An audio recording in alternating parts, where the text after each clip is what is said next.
بسم اللہ الرحمن الرحیم۔ السلام علیکم ورحمۃ اللہ وبرکاتہ۔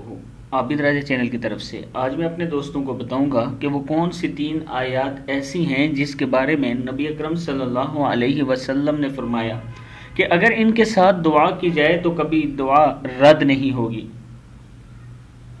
آج وہ تینوں آیات میں اپنے دوستوں کے ساتھ شیئر کروں گا۔ اس سے پہلے میں اپنے تمام دوستوں سے گزارش کروں گا کہ اگر چینل کو ابھی تک سبسکرائب نہیں کر سکے، بیل آئیکن پہ کلک نہیں کر سکے تو ضرور کر لیں، لائک کمنٹ اور شیئر ضرور ویڈیو کو کیا کریں۔ تو سٹارٹ کرتے ہیں۔ بسم اللہ الرحمن الرحیم۔ نبی اکرم صلی اللہ علیہ وسلم کا ارشاد پاک ہے کہ 3 آیاتوں میں اللہ کا اسم اعظم ہے جس کے ذریعے دعا کی جائے تو رد نہیں ہوگی۔ ایک سورہ آل عمران کی آیت نمبر 2، یہ جو سب سے اوپر لکھی ہوئی ہے، اللہ لا الہ الا هو الحی القیوم۔ 2 آیت الکرسی سورہ بقرہ کی آیت نمبر 255۔ 3 سورہ طٰہٰ کی آیت نمبر 111۔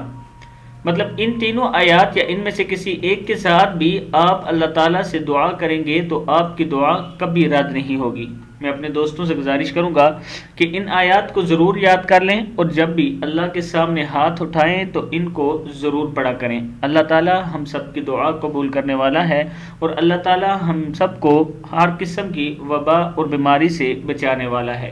اس ویڈیو کو آپ دوستوں نے آگے شیئر کرنا ہے۔ السلام علیکم ورحمۃ اللہ وبرکاتہ۔